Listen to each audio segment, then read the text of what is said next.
You buy your first houseplant and water it every single day. A week later, the leaves start turning yellow.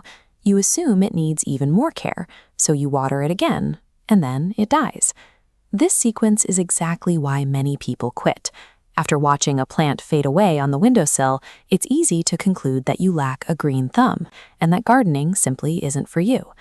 But the most effective advice for keeping plants alive often comes from crowdsourced wisdom on Reddit, from people who killed dozens of plants before they finally spotted the patterns. These communities frequently point to one common habit: helicopter parenting. Most houseplants don't actually die from neglect. They die because beginners smother them with too much attention. Plant survival depends on observation and stopping the specific habits that quietly guarantee failure. This diagram shows a cross-section of a plant's root system. Overwatering is the primary reason beginners lose their plants, because roots require pockets of oxygen in the soil to survive. When water saturates the dirt, it pushes out those tiny pockets of oxygen. If the soil stays constantly wet, the roots are effectively suffocated. Without room to breathe, they eventually drown, turn dark, and rot away. To fix this, Reddit gardeners suggest replacing the watering schedule with a simple observation. Stick your finger an inch into the dirt. If it feels dry, water it. If it's still damp, leave it alone.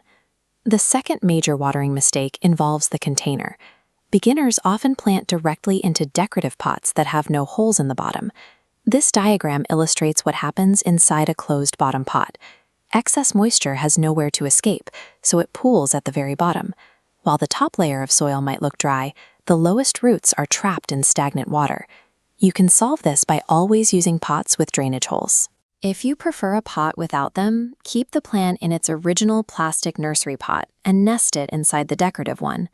Effective watering focuses on managing the entire container so the root system can actually breathe between drinks. Once the watering is sorted, it's easy to fall into an aesthetic trap, picking out a vibrant plant simply because it matches the furniture in a dark corner of the room. A plant's light requirement is completely non-negotiable. A low light label means the plant tolerates less sunlight than other species, but it still needs light to survive. The Reddit community suggests assessing your room before you even look at a plant. Identify if your space gets direct sunlight, indirect light, or mostly shade. Then choose a plant that naturally matches those conditions. The soil in your pot acts as a functional system that dictates how water drains and how healthy the roots stay. This animation compares two different soil environments. Succulents require coarse, rocky dirt, so water quickly flushes through. Conversely, herbs and vegetables often need dense, spongy soil that absorbs and holds moisture longer. Instead of managing a whole garden immediately, start with just 1 or 2 plants. This allows you to track soil and light variables without becoming overwhelmed. Success happens when you stop forcing a plant to adapt to your interior design and start aligning your choices with the environment your home naturally provides. Even with the right environment, some plants will die.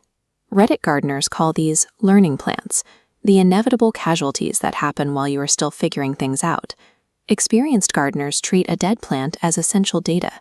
Every wilted leaf teaches you how fast the soil in your specific room dries out, or how the sunlight from a window shifts during the summer.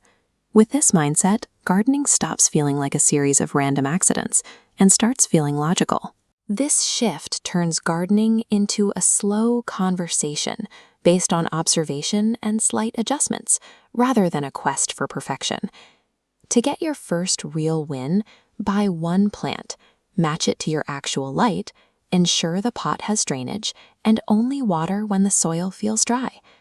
By trusting these simple patterns, you can stop guessing and watch your plants finally thrive.